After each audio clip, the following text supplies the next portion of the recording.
Hello and welcome to my YouTube channel deep learning.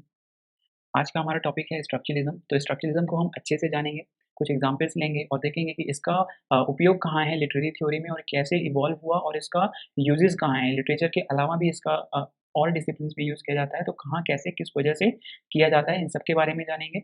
और वो जो डर है हमारे अंदर, स्ट्रक्चरलिज्म को हम पढ़ तो लेते हैं लेकिन ये क्लियरली समझ में नहीं आता कि ये कहना क्या चाहता है। तो ये सारी जो जो भी आपकी प्रॉब्लम्स हैं, उसका सोल्यूशन है इस वीडियो में, तो प्लीज़ पूरा देखें। तो आइए शुरू करते हैं। तो structuralism is a way of thinking that was to find the fundamental basic units और elements of which anything is made. तो अब इसमें यहीं पे स्ट्रक्चरलिज्म पूरा समझो इन्होंने बता दिया है कि स्ट्रक्चरलिज्म किसके बारे में बात करेगा। जैसे नाम बता रहा है स्ट्रक्चर, तो ये स्ट्रक्चर के बारे में बात करेगा। अब स्ट्रक्चर पूरा एक बहुत बड़ा एक बिल्डिंग है, वो बनी हुई है ईंट से, पत्थरों से, सीमेंट से लगा के, तो सारी चीज़ों को मिलाकर एक स्ट्रक्चर तैयार किया गया है। लेकिन जो एक स्ट्रक्चरलिस्ट जो थ्योरिस्ट होगा वो क्या करेगा, उसका फोकस सोनली उस पे रहेगा कि जो एक बेसिक जो एलिमेंट है, बेसिक जो यूनिट है इसकी वो क्या है, जिससे मिलकर ये बना है। तो अगर आप बेसिक यूनिट उसमें पूछेंगे तो क्या होगा, आप बोलेंगे ईंट है, क्योंकि ईंट से बना है। फिर कोई बोलेगा अरे सीमेंट से बना है, तो अब यहाँ पे कॉन्फ्लिक्ट होगा। लेकिन जो स्ट्रक्चरलिस्ट थ्योरिस्ट होगा वो कहेगा नहीं, सारी चीज़ें तो मिट्टी से ही निकल के आ रही हैं। जो ईंट है वो भी मिट्टी से बना और जो सीमेंट है वो भी मिट्टी से बना। तो अब जो एक बेसिक जो उसका रिसर्च कहाँ जाएगा, वो उस मिट्टी पे जाएगा कि मिट्टी से कैसे वो एक बिल्डिंग बनती चली आ रही है। 19th सेंचुरी में जब केमिस्ट्री और फिजिक्स का जब विस्तार हो रहा था, तो उसमें उन्होंने बताया कि जो मैटर होता है, कोई भी पदार्थ है, वो किस चीज़ से मिलके बना है, मॉलिक्यूल्स से मिलके बना है। और मॉलिक्यूल को फर्दर देखा गया तो बोला उन्होंने कि एटम से मिलके बना गया है। तो अब एटम को फिर उन्होंने डिवाइड किया, बोले इलेक्ट्रॉन, प्रोटॉन, न्यूट्रॉन, अलग तरीके के इसमें अंदर अंदर भी भरे पड़े हैं। लेकिन उन्होंने माना कि जो एटम होता है वो बेसिक बिल्डिंग ब्लॉक है।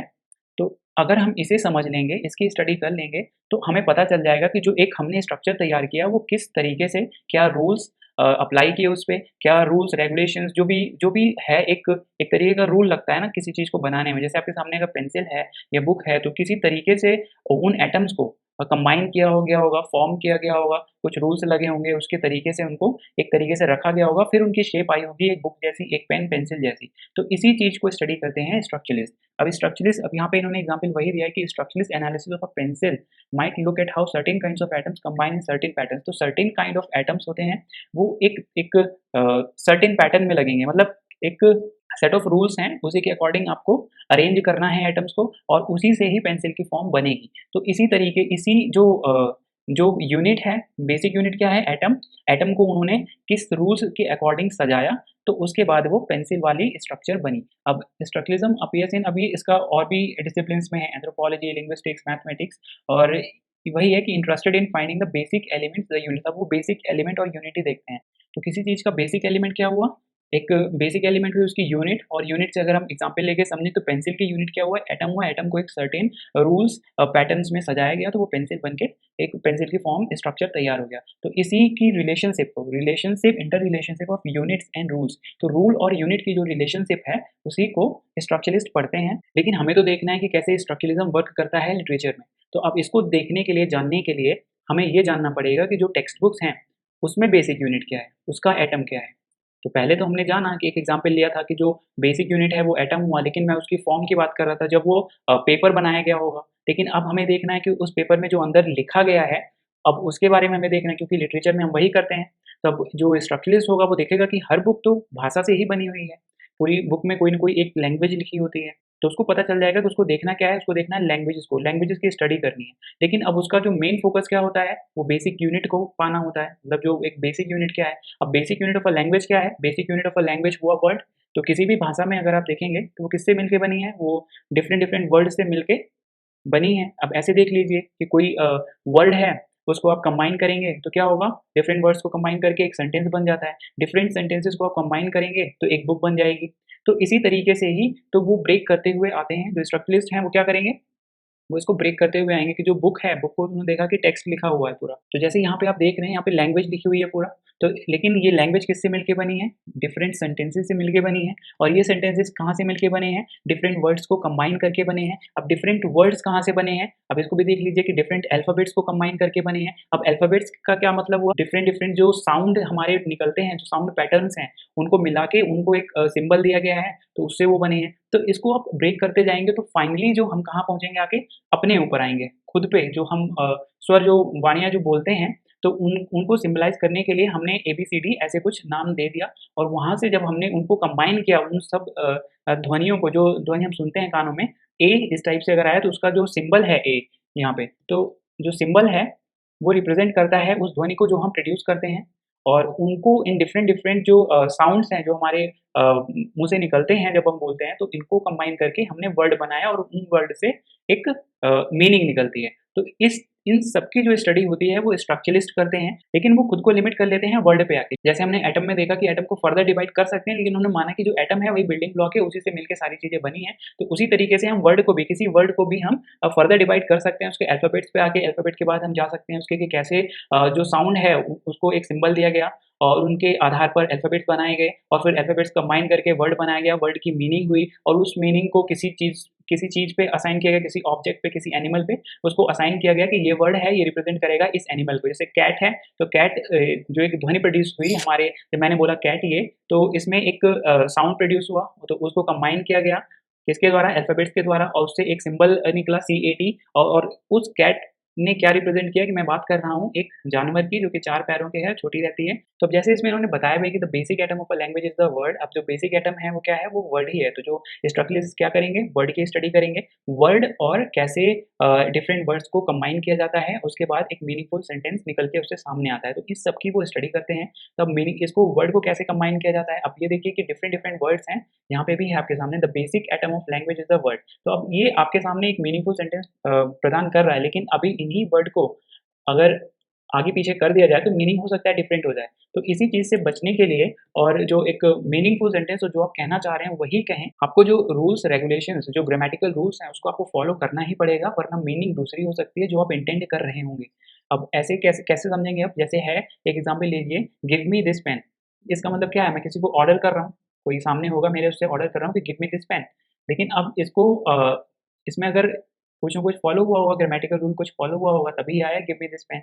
लेकिन अब इसको बिना ग्रामेटिकल रूल्स के कुछ भी बोल दिया जाए दिस पेन गिव मी या मी दिस पेन गिव तो कहीं कुछ मीनिंगफुल सेंटेंस नहीं आ रहा। सामने वाला पर्सन खाली सोचता रह जाएगा, उसको समझ में नहीं आएगा। तो वही है यहाँ पे words are put together within a grammatical system to make meaning की जो वर्ड्स को ग्रामेटिकल रूल्स के अकॉर्डिंग सजाया जाता है तो मीनिंगफुल सेंटेंस उससे निकल के आता है और डिफरेंट डिफरेंट जो सेंटेंसेस हैं जब उनको ग्रामेटिकल रूल्स से वो बनकर आते हैं तो वो एक पेज बनाते हैं different pages of sentences make a book. A part of appeal of structuralism is that like science it reduces complex systems। तो अब यहाँ पे ये कहना चाह रहे हैं कि स्ट्रक्चरलिज्म अचानक से इतना क्यों आ गया था लिटरेरी स्टडीज़ में और भी डिफरेंट डिफरेंट जो ब्रांचेस हैं डिसिप्लिन्स हैं उन सब में कैसे अचानक आ गया था क्योंकि इसमें साइंस की तरह ही कुछ पैटर्न्स निकल के आते थे। जो कॉम्प्लेक्स सिस्टम था उसको एक फंडामेंटल पार्ट्स में वो डिवाइड कर देता था। जैसे कि अब लैंग्वेज का ही आपने देखा तो पूरा जो एक टेक्स्ट है टेक्स्ट बुक है वो किस चीज़ से बना है? लैंग्वेज से बना है लेकिन इसने ब्रेक करके उसको बता दिया कि हाँ जो लैंग्वेज जो टेक्स्ट बुक है वो लैंग्वेज से बनी है, लैंग्वेज बना है सेंटेंसेस से, सेंटेंसेस बने हैं वर्ड से, वर्ड्स बने अल्फाबेट से, अल्फाबेट्स बने हैं जो हम साउंड प्रोड्यूस करते हैं बोलने पे। तो अब इस सब को उसने पूरा एक सिस्टमैटिक वे में बताता चला गया। तो इससे साइंस से इसका कंपैरिज़न होने लगा इसलिए ये जो और थ्योरिस्ट थे उनको ये बहुत अट्रैक्ट करने लगी। अब structuralism analysis makes the claim to universality. अब स्ट्रक्चरलिस्ट जो एनालिसिस है वो क्लेम करता है यूनिवर्सैलिटी की। टाइम और स्पेस का कोई कंस्ट्रेंट नहीं है, टाइम और स्पेस कहीं भी जाएँगे टाइम में, स्पेस में, कहीं भी तो आपको जो स्ट्रक्चर है वो सिमिलर ही मिलेंगे। अब जैसे हमें ही देख लीजिए कि हम डिफरेंट रेसेस, कल्चर्स और इन सब से मिलके बने होते हैं, लेकिन अगर इंटरनली देखा जाए तो हमारा स्ट्रक्चर, हमारे बॉडी का स्ट्रक्चर सेम ही है। अगर हड्डियों का ढाँचा निकाल के देखा जाए तो throughout the world same ही निकलेगा। तो इसी चीज़ की वो बात करते हैं और यहीं से प्रोफेसर जो थे हमारे उन्होंने कहा कि जब ये यूनिवर्सैलिटी का क्लेम करते हैं तो हम ये भी क्या कह सकते हैं कि जो साइकोपैथ होता है और एक कॉमन सिटीज़न है, उन दोनों का माइंड सेम होता है। तो यहाँ पे वही इन्होंने बताया कि फाइंडिंग द स्ट्रक्चर्स और elements that are common to all cultures at all times in all areas of the world के थ्रू आउट द वर्ल्ड आप जाएँगे कल्चर डिफरेंट टाइम्स में तो आपको जो स्ट्रक्चर्स हैं वो सिमिलर ही मिलेंगे। अब structure of language, structure of anything अगर आप देखेंगे तो उसका जो बेसिक स्ट्रक्चर जो होगा वो सेम ही होगा। थ्रू आउट द वर्ल्ड अगर आप जाएँगे, अगर आप टेबल देखेंगे तो टेबल तो सेम ही होगी ना कि वो उसके 4 जो पैर होंगे और वो किसी न किसी फॉर्म में हो सकता है उसका आउटर फॉर्म डिफरेंट हो लेकिन एक बेसिक जो इनर फॉर्म है वो सेम ही होगी। From the same point of view all languages are the same. अब इसी पॉइंट ऑफ व्यू से इन्होंने प्रूव कर दिया कि जो लैंग्वेजेस हैं वो भी सेम ही है बिकॉज़ सबके अंदर सेम सिमिलर स्ट्रक्चर है, वर्ड को सर्टेन ग्रामेटिकल रूल के अकॉर्डिंग उनको सजाया जाता है, उसके द्वारा वो एक मीनिंग प्रदान करती हैं और उस मीनिंग प्रदान करने को हम समझते हैं और फिर हम कोई सेंटेंस बोलते हैं, उसी ग्रामेटिकल रूल को फ़ॉलो करते हुए, समझते हुए। तो यहाँ पर एक गेम के बारे में उन्होंने बात की, एक गेम है मैड लिब्स का, तो अब इसको मैड लिब्स का गेम क्या होता है कि एक स्ट्रक्चर एक ग्रामेटिकल जो रूल है उसके अकॉर्डिंग एक सेंटेंस लिखा होता है, उसी में वर्ड्स को फिट करना होता है। जैसे my noun, past tense verb, adjective, noun, adverb. तो इसमें क्या है इसमें आपको जो-जो यहाँ पे लिखा हुआ है नाउन, पास्ट टेंस, वर्ब, तो इस सब के आपको वर्ड लिखने हैं, उससे एक मीनिंग आएगी। वो मीनिंग क्या होगी? वो मीनिंग हो सकता है कि फ़नी हो, वो कंसेप्चुअल सेंस ना बनाए, लेकिन वो ग्रामेटिकली हमेशा करेक्ट होगी। जैसे यहाँ पे इन्होंने लिखा कि my car kissed the blue table harshly. अब इसको तो आप ग्रामेटिकली इसको इनकरेक्ट नहीं कह सकते। अब ये कंसेप्चुअल मीनिंग ना बनाए, ना माना जाए, तो वो बात अलग है। तो इसी तरीके का एक और एग्ज़ाम्पल लिया इन्होंने कि I will give you 3 characters and you tell me the story. अब ये 3 कैरेक्टर आपको देंगे और उसके अकॉर्डिंग आपको एक स्टोरी बनानी है। तो पहला कैरेक्टर क्या है? प्रिंसेस, फिर स्टेप मदर एंड प्रिंस। अब है एक प्रिंसेस और उसकी सौतेली माँ और एक राजकुमारी, सौतेली माँ और एक राजकुमार। अब इन इन तीनों को मिला के एक कहानी बनानी है आपको, तो ज़ाहिर-सी बात है कहानी कुछ सिंड्रेला वाली बनेगी। अब स्ट्रक्चरलेस पॉइंट ऑफ व्यू से क्या होगा कि जो सिंड्रेला है उसकी सौतेली माँ उसको बहुत परेशान कर रही होगी, फिर वो प्रिंस आएगा उसको बचा के ले जाएगा और इसके बीच में आप कुछ भी उसमें मिर्च मसाला ऐड कर दीजिए उसको अच्छा बनाने के लिए, लेकिन अल्टीमेट जो स्ट्रक्चर होगा वो स्टोरी का वो यही रहेगा कि जो सौतेली माँ है वो प्रिंसेस को बहुत सता रही होगी, फिर वो प्रिंस आएगा उसको बचा के लेके चला जाएगा। तो यही है, तो यहाँ पे बताया इन्होंने कि the units here at are the stock characters and the rules are that stepmothers are cruel, princesses are victims and princes have to marry. कि वही की जो रूल क्या है कि जो मदर हैं, स्टेप मदर जो है वो क्रूअल होती हैं और प्रिंसेस क्या है वो विक्टिम है उस क्रूएलिटी की और प्रिंसेस या प्रिंसेस क्या है वो दोनों शादी करेंगे लास्ट में। तो यही है कि व्हाटएवर डिटेल्स और एडेड एलिमेंट्स यू सप्लाई अब इसमें कुछ भी आप ऐड करते चले जाइए, उससे कुछ ज़्यादा फ़र्क नहीं पड़ने वाला। लेकिन लास्ट में जो स्ट्रक्चर है वो सिमिलर ही रहेगा, इन्हीं तीनों को मिला के जो एक बेसिक जो स्ट्रक्चर है वो सेम रहेगा। So this kind of analysis has obvious limitations as it seems the goal is to reduce all stories to some basic bare bones। अब ये तो जो बुक्स को पढ़ने वाले लोग हैं उनको तो बहुत बुरा लगेगा इसको सुन के कि वो कह देंगे कि जो सभी स्टोरीज़ हैं उसमें जो स्टॉक कैरेक्टर्स हैं उनको मिला के एक जो बेसिक स्टोरी स्ट्रक्चर होता है वो सिमिलर ही रहता है, उसके अलावा उसमें मिर्च मसाला ऐड कर दिया जाता है रीडरशिप बढ़ाने के लिए। तो जो व्लादिमीर प्रॉप हैं वो रशियन फॉर्मलिस्ट, उन्होंने एक थ्योरी दी थी, उन्होंने एटम्स ऑफ मिथ को फाइंड करने की कोशिश की। जो मिथ्स हैं वो कैसे बनी हैं, तो व्लादिमीर प्रॉप ने कोशिश की थी जानने की कि जो एटम्स ऑफ मिथ हैं वो कैसे बनी है। एटम्स ऑफ मिथ क्या हुआ? मिथ क्या है? काल्पनिक कथाएँ जो भी आप सुनते आ रहे हैं रामायण महाभारत से, तो उसका जो एटम क्या है, जो उसका एटम क्या है, तो उसमें अगर आप सिमिलैरिटी निकालना चालू करेंगे तो आपको बहुत सारी सिमिलैरिटीज़ मिलेंगी। जैसे आप महाभारत से और होमर की जो इलियड्स है उसमें भी बहुत सारी सिमिलैरिटीज़ निकाल के निकल जाएँगी। और इसी तरीके से जो प्रॉप हैं उन्होंने डिस्कवर किया कि 31 फंक्शंस हैं present in the structure of all folk tales. जो फोक टेल्स हैं, जो हम कथाएँ सुनते आ रहे हैं अपने मम्मी, नाना, दादी पापा, मम्मी, नाना, दादी जिससे भी सुनते आ रहे हैं, तो वो कहानियाँ क्या हैं, वो 31 फंक्शंस से ही मिल के बनी। अब प्रॉप ने जो 31 फंक्शंस दिए इसको और अच्छे से अगर आपको जानना है तो आप 90s की बॉलीवुड फ़िल्में उठा के देखना चालू कर दीजिए। उसमें देखना आपकी कैसे सेम ही स्ट्रक्चर होता है हर मूवी का, उसमें मिर्च मसाला ऐड करके उसको बना दिया जाता है। तो अब structuralism sees itself as a science of humankind and works to uncover all of the structures that underlie all the things. तो अब ये साइंस की तरह ही वर्क करता है मानव के लिए। ये जो उसके विचार हैं, उसके जो भी विचार हैं, जो भाषा है उसके उसका वो एनालिसिस करता है, उसमें जो भी त्रुटियाँ हैं, जो भी हिडन उसके स्ट्रक्चर्स हैं, उन सबको वो बाहर लेके आता है और उसके बारे में बात करता है कि वो कैसे सोचते हैं, कैसे विचारों को ग्रहण करते हैं, फ़ील करते हैं, इन सब चीज़ों के बारे में वो बात करता है। Structuralism believe that mechanism which organise units and rules into meaningful systems come from the human mind itself. अब ये इम्पोर्टेंट लाइन है कि जो स्ट्रक्चरलिस्ट हैं, वो ये बिलीव करते हैं कि जो मैकेनिज़्म होता है यूनिट और रूल्स को कंबाइन करने में और उससे एक मीनिंगफुल कुछ सेंटेंस निकालने में, जैसे एक वर्ड हो गया, वर्ड को आपने कंबाइन करते चले गए डिफरेंट वर्ड्स को ग्रामेटिकल रूल्स के अकॉर्डिंग एक मीनिंग निकल के आ गई। तो इसको जो जो भी रूल्स निकल के आए, जो भी वर्ड्स निकल के आए, जो भी आपने उन वर्ड जो ध्वनि आपने प्रोड्यूस की उसको आपने जब किसी सिंबल से रिप्रेजेंट कर दिया और उसके अकॉर्डिंग मीनिंग असाइन कर दी, तो इस चीज़ को सारी चीज़ें किसने बनाई? मानव ने खुद बनाई है। ह्यूमन माइंड इटसेल्फ इसने खुद ही क्रिएट किया है अपनी सहूलियत के लिए, which acts as a structuring mechanism that looks at units and files them according to rules. अब इसने सारी चीज़ें खुद ही बनाई हैं, तो आप ये नहीं कह सकते कि कुछ चीज़ें हमारी बाहर से आई हैं। जैसे आप बिल्ली को देख के ये नहीं कह सकते कि जो बिल्ली है उसका नाम ही बिल्ली है, ये हमने अपनी सहूलियत के लिए ये रख दिया उसका नाम बिल्ली। हाँ, ये इस तरीके का हम साउंड प्रोड्यूस करेंगे, सामने वाला सुनेगा और वो समझ जाएगा कि हम किस बारे में बात कर रहे हैं, कि जो जानवर है वो उसके क्या फीचर्स होंगे, क्या कैरेक्टरिस्टिक होंगे, ये सामने वाला सुनते ही समझ जाएगा।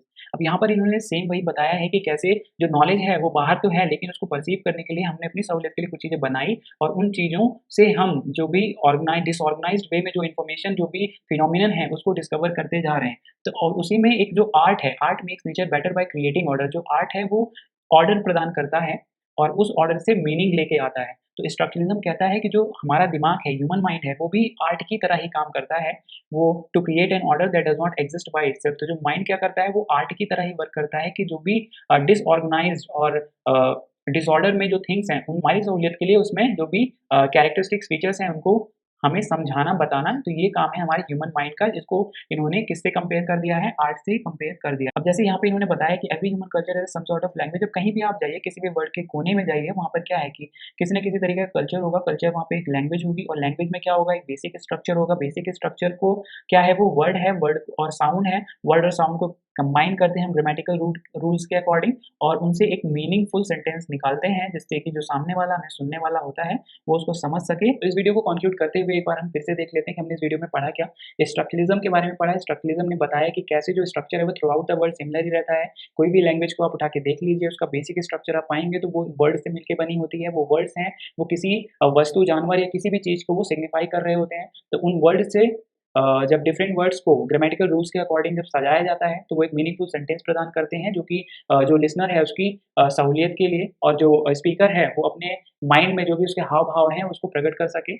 इसके बाद उन्होंने बताया कि जो नॉलेज है, जो हमने अब तक कंस्ट्रक्ट करी है, जो भी हमारे सामने है, ये हमने अपने लिए कंस्ट्रक्ट करी है। ये ऐसा नहीं था कि कुछ बाहर रियलिटी में था, कि जैसे कैट जो एक हमने बात करी बार-बार कि जो कैट है, वो नाम हमने दिया है, जो सिंबल थे वो हमने उसको असाइन किया है। एक वो ओरिजिनल तो कुछ था ही, कोई जानवर था, लेकिन उसको हमने नाम दिया कि हाँ, ये कैट है, इसको हम कैट से जानेंगे। कल को जब ये प्रेज़ेंट नहीं होगा हमारे सामने और हम दोनों बात कर रहे होंगे, जब मैं बोलूँगा कैट, तो आप समझ जाओगे कि हाँ, किसके बारे में बात हो रही है। तो ये सारी हमने अपनी सहूलियत के लिए सारी चीज़ें क्रिएट की, कुछ बाहर नहीं था। उसके बाद हमने देखा कि कैसे हमने स्ट्रक्चर के बारे में जाना था कि डिफरेंट जो एटम्स का एग्ज़ाम्पल लेके कि अगर पेंसिल बनानी होगी तो कैसे एटम पे हम फ़ोकस करेंगे कि डिफरेंट एटम्स को कैसे एक सर्टेन रूल्स रेगुलेशन पैटर्न में कैसे फिट किया जाए कि वो पेंसिल की फ़ॉर्म ले, पेन की फ़ॉर्म ना ले। तो जो स्ट्रक्चरलिज़्म है वो बात करता है रूल्स की, ग्रामेटिकल रूल्स की, वर्ड्स की, कैसे इन दोनों में जो रिलेशन है वो इसकी स्टडी करता है, कैसे वर्ड्स सिग्निफ़ाई करते हैं चीज़ों को, उनके बारे में बताते हैं। तो ये सारी चीज़ें हमें स्ट्रक्चरलिज़्म से पता चलती हैं और इस वीडियो में मैंने खुद को लिमिटेड रखा है, सिर्फ़ ये डेफ़िनिशन जानने के लिए स्ट्रक्चरलिज़्म क्या है, इसको कुछ एग्ज़ाम्पल्स देके हमने समझा है। इसके आगे जो इसकी जो मेन जो थ्योरिस्ट हैं फर्डिनेंड डी सोशर, उनके बारे में जानेंगे और जो टर्म्स हैं इससे रिलेटेड स्ट्रक्चरलिज़्म से लैंग, पैरोल, इन सब के बारे में नेक्स्ट वीडियो में जानेंगे। अगर आपको वीडियो अच्छा लगा हो तो please like, share and subscribe. Thank you for